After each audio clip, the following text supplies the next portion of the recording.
नमस्कार दर्शकवृन्द, हजुरहरू सबैजनालाई स्वागत छ मेरो यो युट्युब च्यानल कृषि ज्ञान नेपालमा। आज सदा झैँ कृषि सम्बन्धी केही नयाँ र फरक किसिमको भिडियोहरू प्रस्तुत गर्ने क्रममा आज यो व्यावसायिक बाख्रा पालन र व्यावसायिक बाख्रा पालनमा पनि एउटा महत्त्वपूर्ण भूमिका खेलेको यो बहुपोषणयुक्त ढिक्का अथवा ब्लक चाहिँ किन केको लागि बनाइन्छ, कसरी बनाइन्छ, यसको महत्त्व, यसबाट हुने फाइदा बेफाइदाको बारेमा आज केही कुराहरू भन्न गइरहेको छु। कृपया पुरा भिडियो हेरेर साथ दिनु होला साथीहरू। अब सुरु गरौँ है त। यो बहुपोषणयुक्त ब्लक अथवा ढिक्का किन बनाउने, कसरी बनाउने, केको लागि बनाउने, कसरी बनाउने, यसले फाइदा के कसो गर्छ, यो विशेष गरी यो बाख्राहरूलाई दिइन्छ। यो चाहिँ अलिक फरक किसिमको र यो नयाँ किसिमको प्रविधि हो। यसबारेमा आज यो भिडियोमा पुरा जानकारी दिने गइरहेको छु, हेरेर साथ दिनु होला है त। हस् त, अब यो सुरु गरौँ है त।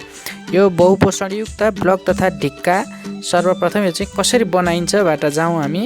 सर्वप्रथम बाख्रा पालनको लागि आवश्यक पर्ने बहुपोषणयुक्त अथवा यो मल्टिन्युट्रिसन ब्लक अथवा ढिक्का बनाउनको लागि निम्न सामग्रीहरू आवश्यक पर्दछ। यो युरिया मल, अनि नुन, अनि उखुको मोलासेस भनेको चाहिँ उखुको मोलासेस भनेको अब यसमा खुँदो, सक्खर, भेली जुनसुकै पर्न सक्यो। अनि त्यसपछि चुना, अनि यो लवणहरू, अनि यो भिटामिनहरू, सिमेन्ट वा रातो माटो, जुन रातो माटो चाहिँ जमिनको सतहभन्दा 2 मिटर तल खाडलबाट निकालिएको, त्यो पनि एकदम रातो हुन पर्यो। अनि त्यो रातो माटोलाई चाहिँ हाँडीमा राम्रोसित भुटेर मात्र प्रयोग गर्न सकिन्छ भने त्यसपछि रेसादार वस्तुहरू जस्तै घाँसपात अथवा यो चोकर, पिठोहरू यस्तो नि युज गर्न सक्यो।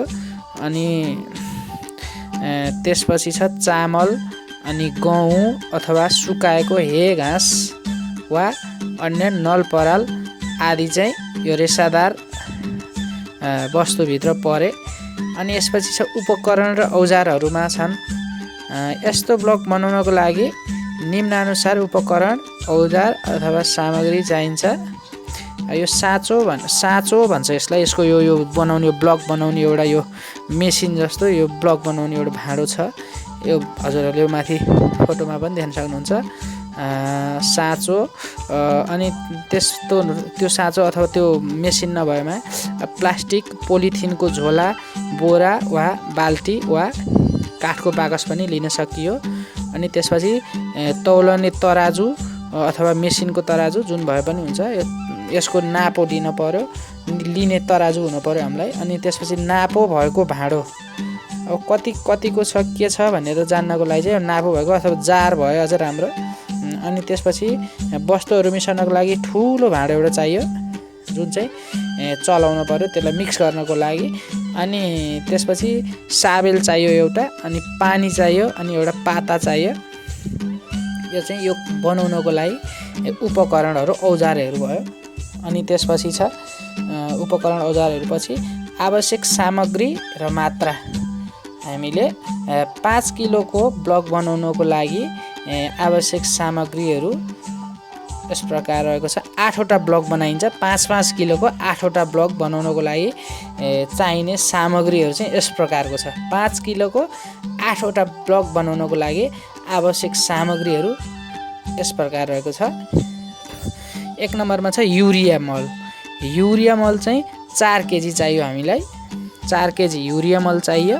अनि त्यसपछि छ हामीलाई मोलासेस चाहियो 20 केजीको। 20 केजीको मोलासेस पछि हामीलाई चाहियो सिमेन्ट अथवा रातो माटो चाहिँ 2 केजी चाहियो। अनि त्यसपछि छ यो चुना चाहिँ 2 केजी चाहियो हामीलाई। अनि त्यसपछि छ रेसादार वस्तु 8 केजी। रेसादार वस्तु 8 केजी चाहियो। रेसादार वस्तुमा हामीले भनिहाल्यो, पराल नि हुनसक्छ, सुकाएको घाँसहरू हुनसक्छ, चोकर अथवा पिठोहरू हुनसक्छ, मकैको पिठो, चामलको पिठो यस्तो हुनसक्छ। यो चाहिँ 8 केजी चाहियो। अनि त्यसपछि नुन चाहियो 2 केजी। अनि हड्डी चूर्ण भन्ने छ, यो हड्डी चूर्ण, यो वस्तुको हड्डीको चाहिँ धुलो, यो पनि 2 केजी चाहियो। अनि लवण मिश्रण भनेको यो चाहिँ 100 ग्राम चाहियो। भिटामिन पाउडर भन्ने यो 5 ग्राम चाहियो। अनि पानी छ 1 लिटर। यो चाहिँ हामीले 5 किलोको 8वटा ब्लक बनाउनको लागि चाहिएको सामग्री हो। यो हामीले हजुरले यो केही सामग्रीहरू चाहिँ के कस्तो हो भनेर बुझ्नु भएन भने हजुरहरूले सबैभन्दा सजिलो पशु चिकित्सक तथा भेटनरी पसलहरू जहाँ छन् त्यहाँ सर्वसुलभ रूपमा सबै राम्रोसित सबै थोक पाइन्छ। टुक्कभर यो हजुरले यो नाम भने अनुसारको टिपेर बनाउन नि सक्नुहुन्छ। त्यो सामग्रीको लागि केही नै गाह्रो भएन। अनि त्यसपछि छ बनाउने प्रक्रिया यस प्रकार छ। अब 1 लिटर पानीमा 2 किलो सिमेन्ट वा रातो माटो मिसाउने र राम्रोसँग मुछ्ने। अनि त्यसमा 4 किलो युरिया र 2 किलो नुन राखेर राम्रोसित मल्ने। अनि त्यसमा फेरि 2 किलो मोलासेस राखेर मल्ने। अनि 2 किलो मोलासेस राखेर मलिसकेपछि फेरि 2 किलो चुना मिसाउने। अनि हड्डीको चूर्ण पनि 2 किलो मिसाउने। यदि हामीसँग हड्डीको चूर्ण चाहिँ छैन भने अथवा भेटनरी पसलहरूमा पाइएन भने त्यो नमिसाउँदा नि हुन्छ। यदि नभएको खण्डमा त्यो नभए पनि हुन्छ भने भएको खण्डमा त्यो मिसाउँदा पनि राम्रो हुन्छ भन्ने हिसाबले हो। अनि लवण मिश्रण र अन्य भिटामिनहरू पनि मिसाउने। लवण तथा अन्य भिटामिनहरू यसलाई मिसाउने भिटामिन पनि त्यहाँ मिसाउने। अनि त्यसमा 5 किलो रेसादार वस्तु भुसा चोकर वा ससाना टुक्रा बनाएर काटेको सुकेको हे घाँस मिसाउने। 5 किलो रेसादार वस्तु अब त्यसमा भुसा चोकर वा ससाना टुक्रा बनाएर काटेको सुकेको हे घाँस अथवा पराल मिसाउने 5 किलो। अनि त्यसपछि राम्रोसँग चलाइरहने जबसम्म सम्पूर्ण वस्तुहरू राम्रो र एकनाससँग मिसिएको जस्तो देखिँदैन तबसम्म राम्रो लेदो बन्दैन। त्यही भएर यो चाहिँ एकदम राम्रोसित चलाइराख्ने, जुन चाहिँ एकदम मिक्स नहुन्जेल एकदम राम्रोसँग चलाउनु पर्दछ। अनि जति राम्रो चल्लेन त्यति राम्रो हुँदैन। त्यही भएर ब्लक बनाउने साँचोमा लेदो खनाउने र सारो बन्नको लागि 1 दिन त्यत्तिकै छोड्ने। यो सबै मिक्स गरिसकेपछि त्यो हामीले जुन एउटा नापो गरेर बनाएको एउटा बक्स छ त्यो बक्समा अथवा बोराको झोला प्लास्टिकको झोला कुन छ एउटा नापो अनुसार बनाइएको छ त्यसमा त्यो झोल चाहिँ टक्क हाल्ने। अनि त्यसपछि त्यसलाई चाहिँ 1 दिनसम्म त्यत्तिकै छोडिदिने। सारो बन्नको लागि त्यत्तिकै छोड्न सकिन्छ हामीले।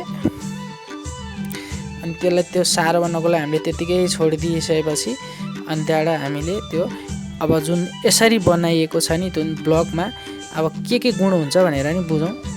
त्यो सारोको लागि बनाएको ब्लकमा हुने गुणहरू चाहिँ के छन् भनेर बुझ्न पर्दाखेरि सम्पूर्ण वस्तु वा तत्त्वहरू राम्रोसँग घुलमिल अथवा मिसमास भएको हुनुपर्दछ त्यसमा। अनि त्यसपछि युरिया र चुनाका डल्ला डल्ला देखिने हुनु हुँदैन। सब चाहिँ एकदम राम्रोसँग मिक्स हुनु पर्यो। डल्ला डुल्ली केही पनि रहन हुँदैन।